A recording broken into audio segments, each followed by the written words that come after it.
Oh, hi Di, thank you for coming in and seeing me today. I understand you're quite a busy woman, but it's been really beneficial to work with you one-on-one, just discussing Jason and how he learns and getting a backwards mapping idea of his background and history with schooling and everything. I understand he's new to the school, but we've really been working on us teachers just to provide that supportive environment for him to try and improve his educational outcomes and his relationships with students and everything that's encapsulated in that. So I understand last time we met up, we kind of just discussed a few of the concerns, but just to recap on that a little bit.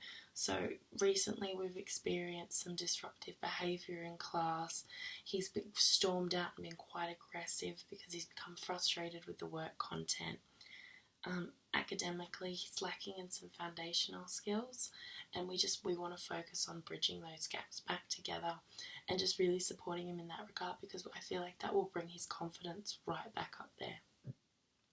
And finally, it's just his engagement and motivation. When a task's too demanding, he just kind of switches off, disrupts other students, refuses to do the work. So I feel like if we use means of breaking down things and building trust with Jason and just understanding like the cognitions, basically mindsets that he comes into class with, I feel like we could break through a barrier right there. So thank you again for coming in. I think it would be beneficial to run these teaching strategies by you just to see what you think, feel free to ask any questions.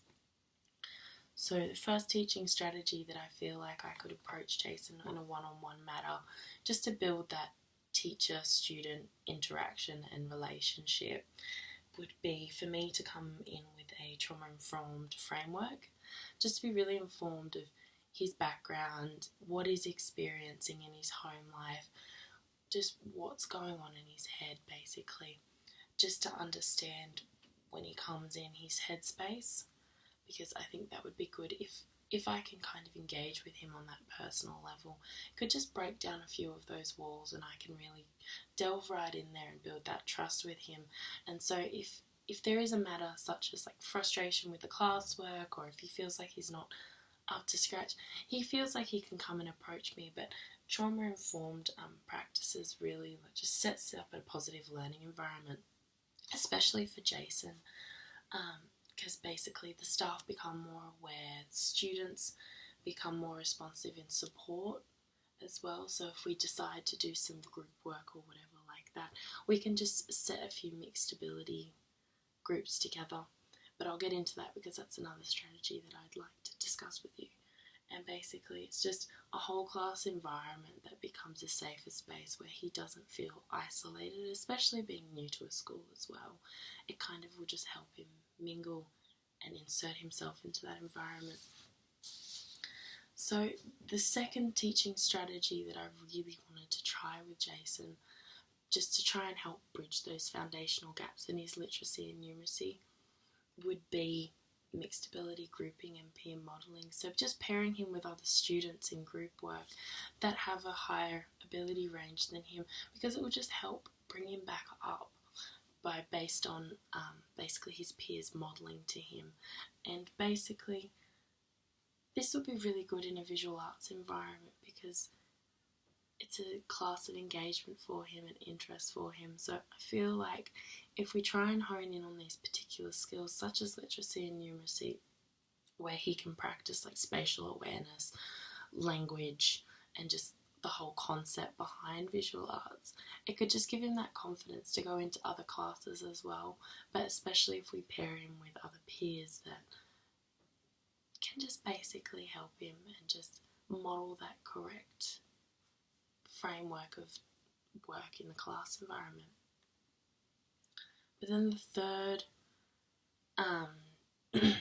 teaching practice I kind of want to bring in and try with him is differentiation. So basically this means that if I set a task for the whole class, I'm able to adjust it to meet his needs to ensure success.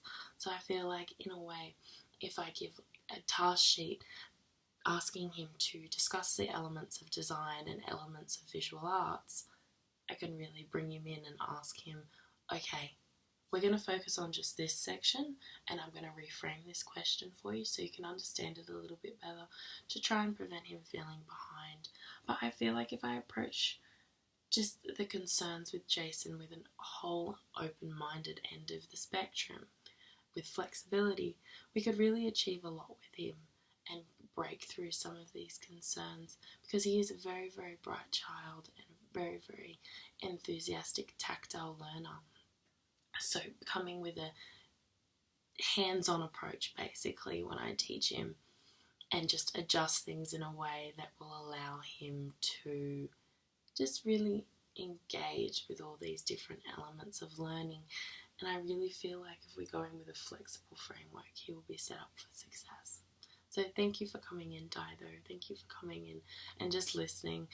Are there any questions?